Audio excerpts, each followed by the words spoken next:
friends, so today we have a little bit different kind of video. Normally you see me and I'll of course film Jacob, but us doing our just farm life things. But today I thought I would take you a little bit into our business side of things, and I have some questions and I thought we could just do it interview style. Jacob's very used to interview style as he spent 20 years in law enforcement, over half of that as a chief or in some kind of command position. So he's used to this kind of interview style. But I thought that today I want to focus on questions for the new homesteader, or whether you're young or whether you're like us who followed our career paths and then decided they wanted a more slow down, laid back lifestyle and move back to a farm. Or maybe you do have a farm and you've done this for your whole life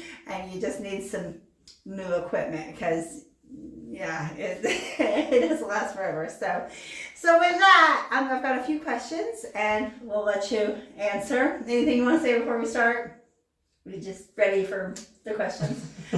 We'll see.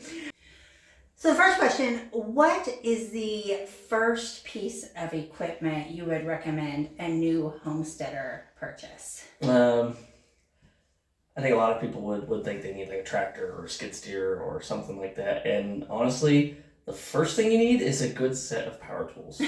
Like a good cordless drill, a good cordless saw, things that can run without being plugged in and that have good batteries and that are affordable. Like, don't go buy the most expensive high-end stuff, but you probably don't want the Harbor Freight stuff either. Like, get a decent set of power tools. Yeah, I think ours is Hart from... We got the Hart set. Yeah, but I actually thought you would say tractor or skid steer. But on a homestead, there is always something that needs fixed. There's always something that needs fixed. There's always... Drill a hole, put in a screw. Yeah. Cut something. Yeah, like it's amazing how, we had an old set before when we moved here and it didn't really last. It did not hold up. I had an old Black & Decker set that worked for a long time.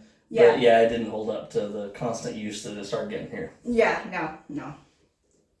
What is the biggest mistake when it comes to equipment that you see new homesteaders make? Buying the wrong size of machine, whether it's more often with a tractor because they think, I just need a cheap tractor, so they get a small compact tractor. We did. And, because they may only have 10 acres and they think, I'll just get a compact tractor. Well, you quickly find out that you can't run a tiller, you can't run a baler, you can't even run a sickle or something to cut your hay with. You end up having to hire someone to do that, or you're using smaller hand machines like push mowers or riding mowers to do that sort of thing. Yeah. Because you didn't get a big enough tractor. And you could save yourself a lot of effort by just going up another class size. Yeah. We started out with a brand new 50 horsepower tractor, 49. It's how tractor numbers run. And we thought, well, we're not going to bale our own hay. We were going to hire that done. So we didn't think we needed a bigger tractor, and it soon became apparent that within the first year I realized it wasn't enough. It could move round bales, but we use 6-foot 4x6 round bales that are pretty heavy. And I could not move a bale on the front of the tractor without having one on the back, which might not seem like a big deal, but it was amazing how many times it was counterintuitive to have to put a bale on the back just so I could put a bale in the feeder. Right, yeah, because at some point you have to switch them in. Yeah, at some point you gotta switch them. Yeah, so, you could move the hay ring over it, but that's also extra. Yeah. And things like our grapple and stuff work a lot better with My grapple works a lot better with the heavier tractor. Yeah. I got a 75 horse now, and the grapple is able to work much better with the extra weight. Yeah, and I think for new homesteaders, especially, you're not always starting out with the most pristine piece of land, and so, and even us coming back, this farm has been in our family for over 100 years, but yet, your dad had been sick the last few years of his life, and then it was a little too much for your mom to take care of. So we grow weeds like crazy here. When Dad got out of the Navy in 1974, he bought brand new equipment. Yeah. We had brand new International tractors, a brand new Ford baler, and all that stuff. Well, that was in 74. You get to 2015 and that stuff's 40 years old. And most of it, he'd already replaced the tractors. He'd already replaced the balers. And now we're 50 years old because we're 26 now. So now the farm's 50 years old. And so by the time, it's just Mom, all the stuff she has left is old and wore out and just more work than it's worth to even try to use. Yeah, absolutely. And even the last couple years of his life, he had switched over to hiring out because he had said that for the price that he was paying to have it baled, he was paying that in parts because something was always breaking down. Yeah, he used some older round balers, belt twine balers. They didn't have a net wrap, and they were always breaking down. There was always things that had to be fixed, whether it was gears or belts or PTO shafts or just anything and everything, hydraulic hoses. Yeah. And it became more expensive to keep it going than it was just to hire someone. Yeah, so make sure, we were 100% sure. We spent months looking for a new tractor, and we thought we knew what size we needed for ours, and it'll vary for your homestead, but we were wrong. Right. And to go along with that, you also don't want to get too large of equipment. Right. There's a lot of people want to go out and they want to buy the biggest baler, the biggest brush hog, whatever, take out a big loan on a big batwing brush hog so you can mow your entire 10 acres in an hour. Yes. And you'll never make your money back on that. No. By the time you finally get that thing paid off, it's going to be worthless. Yeah, I took a class from the extension when we were in the process of moving back, and they did the cost analysis of a batwing, and you have to be running that thing like it's your job. Yeah. And which was very sad because he wanted one. I did want one.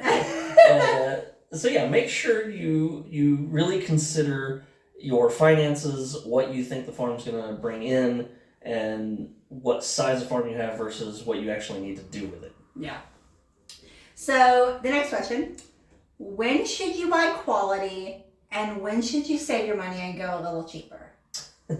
So a lot of people will rush, you should always buy quality or you should always buy cheap because it's just as good. Well, it's not. We sell both ends of the spectrum. Yeah. We sell stuff, the cheap Chinese import stuff, and then we sell the high-end American-made industrial stuff. And there are big differences. Yeah. That being said, if you're buying something that you're only going to use a handful of times over the course of 10 years, you don't need the quality stuff. The cheap stuff will suffice. So, for instance, the augers that we sell, the import augers, they're cheap. The bits don't hold up as well as the higher end American made stuff. But if you only need to drill, a handful of holes to put in a pole barn, it's going to suit you fine. You're not going to have any issues with it.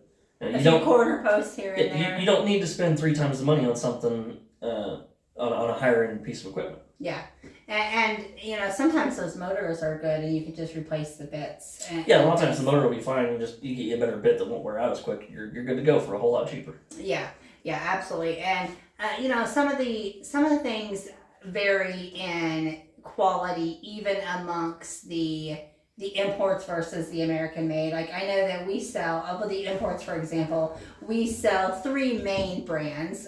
We sell others too, but like the augers, we sell JCT, Wolverine, and I don't know if it's GIY or G. I'm not sure how to pronounce it, but it's GIYI. GIYI.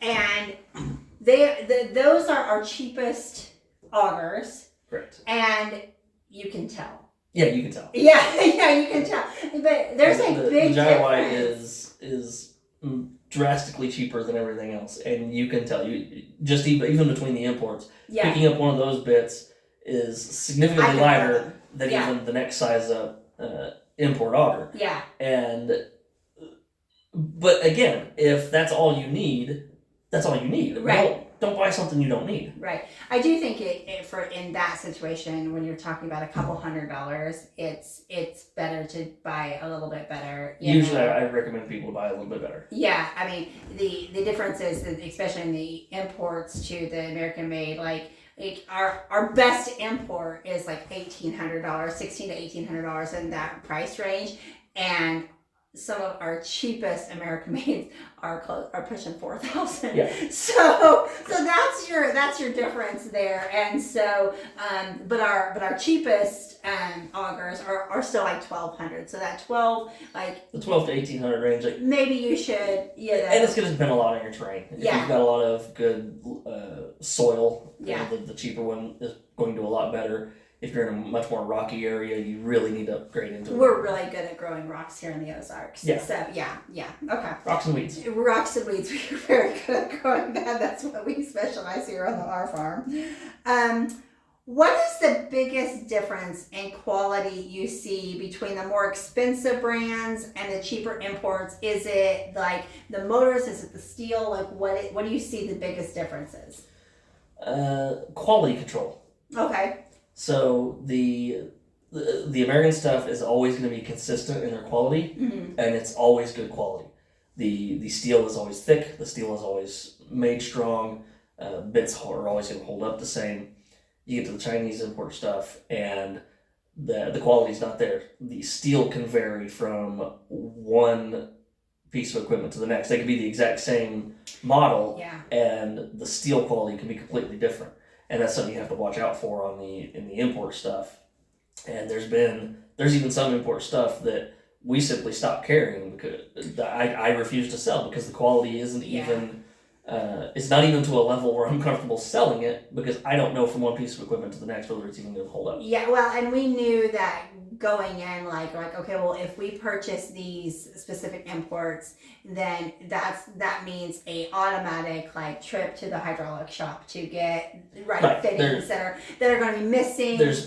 One brand is notorious for not including the fittings to actually connect the hoses to the machine, and I have to go buy it myself. Yeah, I think another thing to be, and again, this is a small expense, but it is something that new homesteaders need to be aware, is a lot of the imports are going to come without things in them, such as oil and things like that. And I think that's for shipping reasons, whereas most of the American-made products we've seen, if it's a machine that requires oil, comes with oil. It'll either have it or it'll be very clearly documented that you need to add it first. Yeah, like it'll be like taped over and everything. Like, hey, big red. Don't forget to do this. Yeah, don't forget. And you don't get that with the import stuff. Yeah, you don't get that. Yeah, but definitely, I think the steel, the quality control of the steel is very. Yes.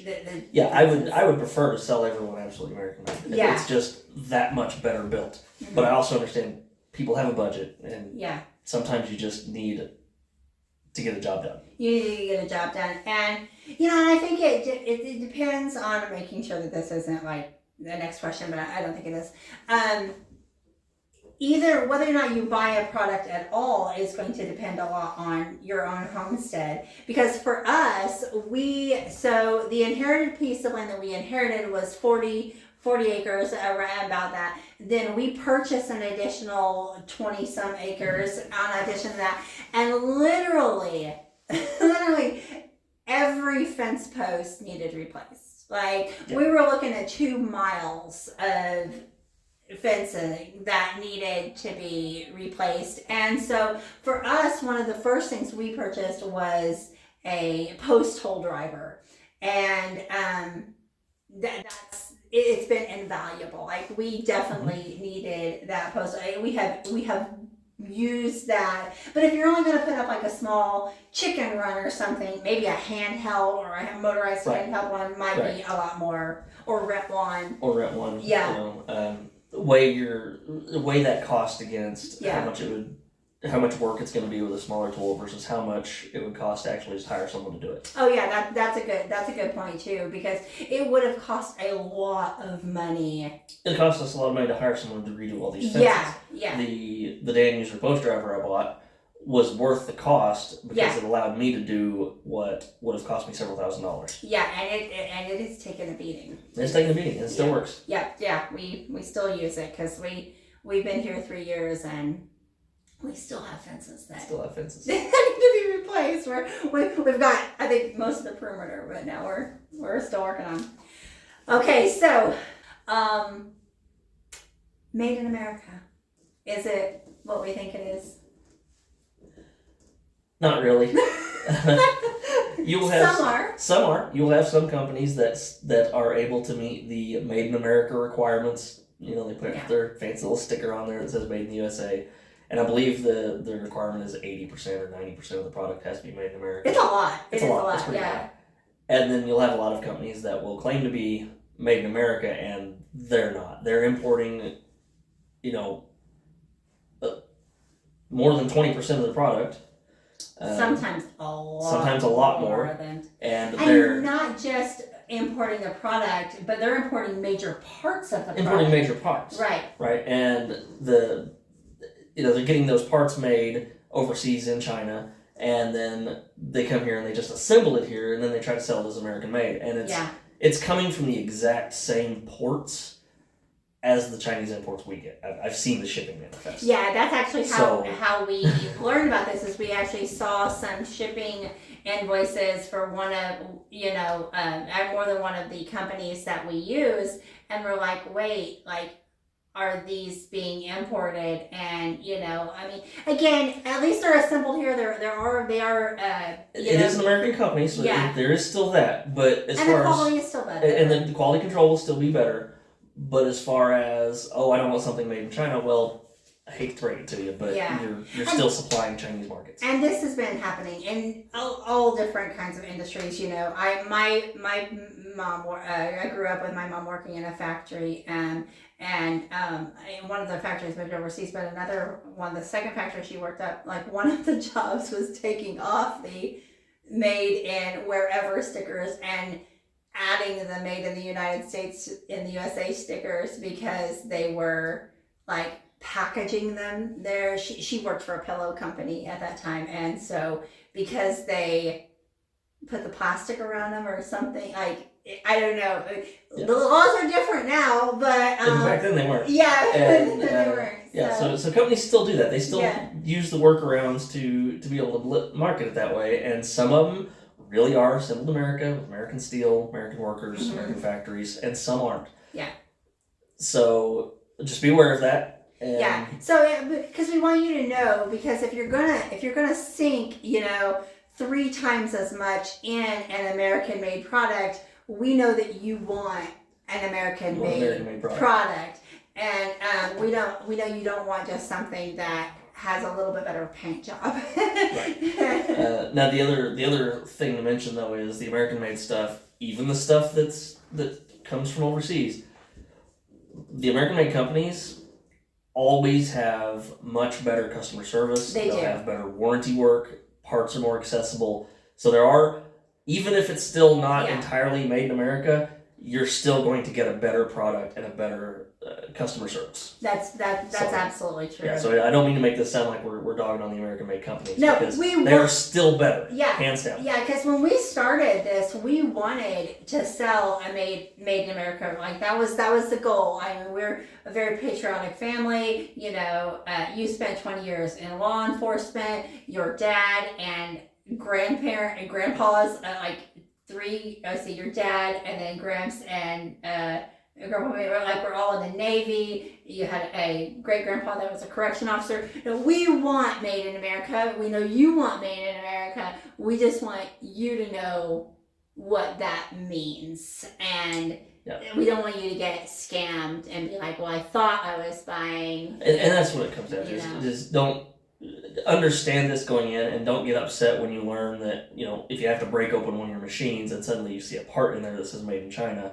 Just understand that it happens. Okay, yeah, that's definitely.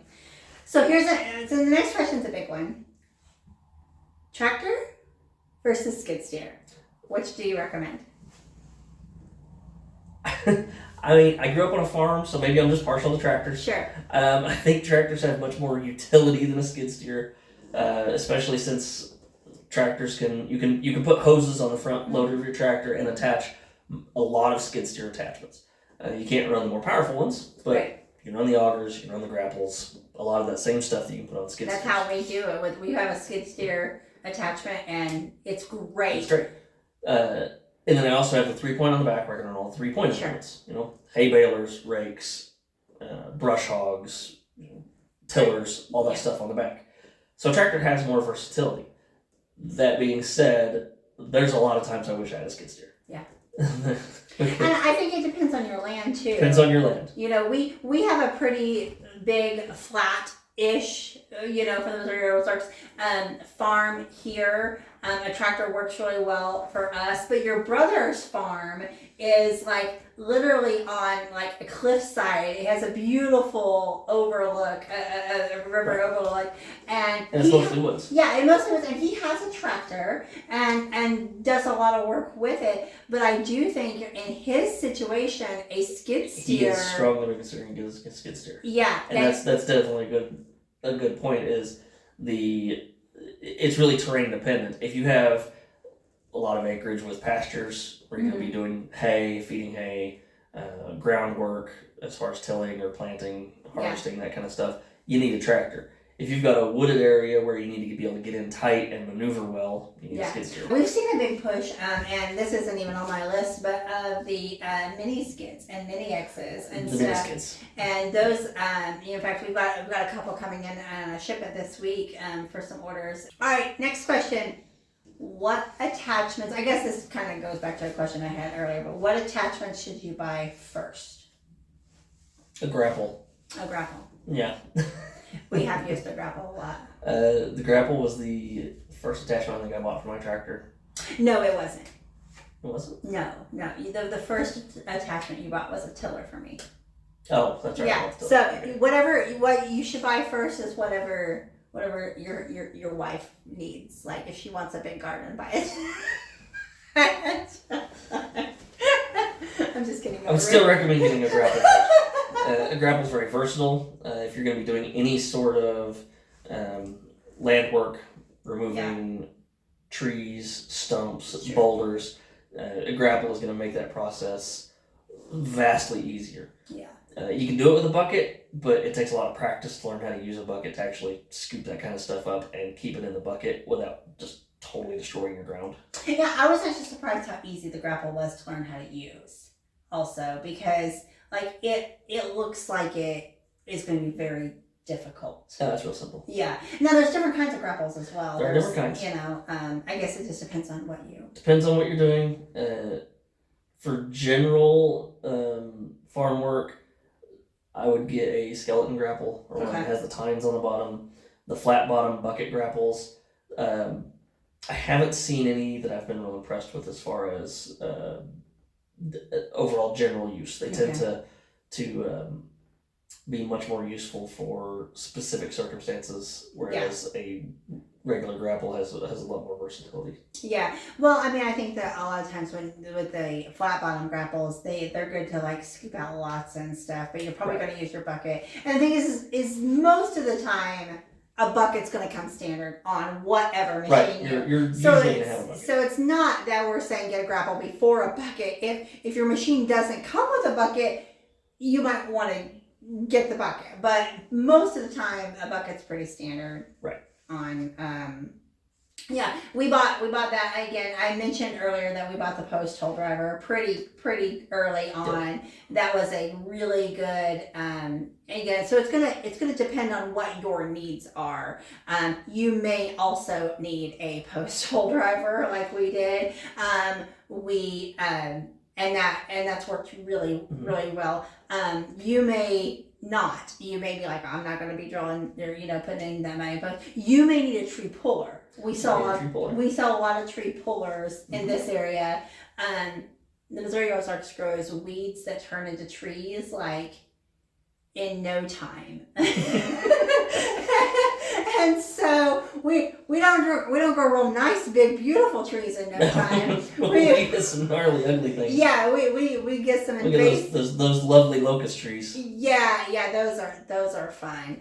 And so we sell a lot of tree pullers for that reason. Is people want to pull out those smaller trees and things like that. All right, last question. Why buy from us? There's bigger fish out there. Why buy from us?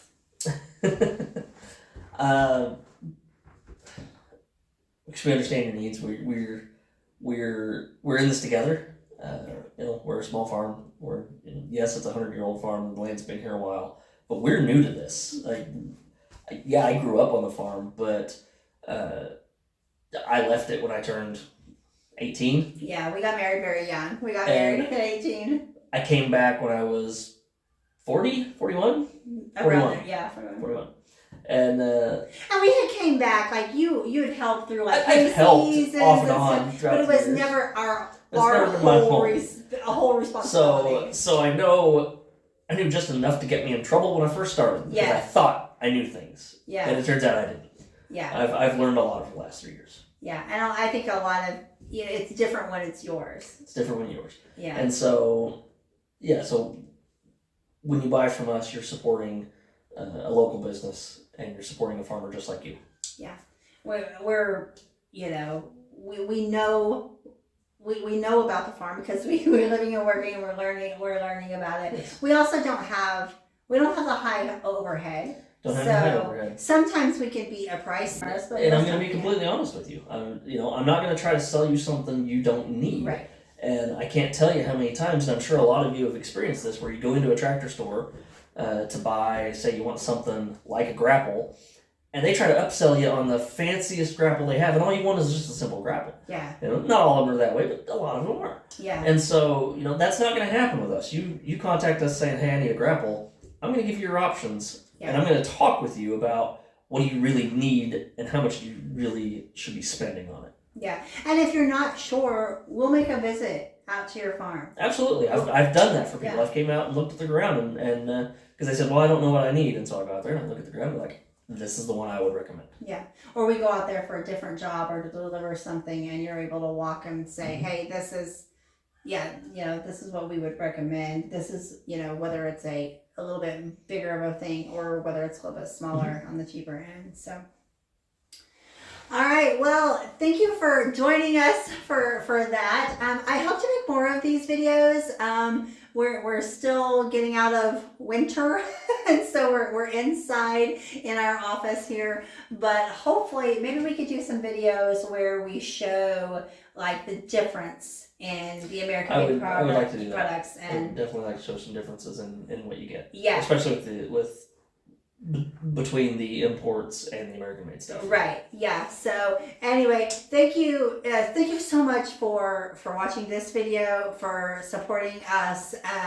Be sure to follow our channel because you're gonna get us. This is our business, but you're gonna get to see the family you're supporting. You'll see us struggle. You'll see us in the next video. You're gonna see a brand new baby lamb.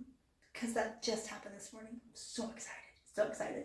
So anyway, if you have questions, do you have questions about different pieces of equipment, whether that be augers or tillers or grapples? Do you have a question about when something is better to use? Leave those for us, and maybe we'll try to get another video soon. All right. Thanks. Have anything else you want to say before we leave? I don't think so. I think I'm good. Thanks, guys. Bye.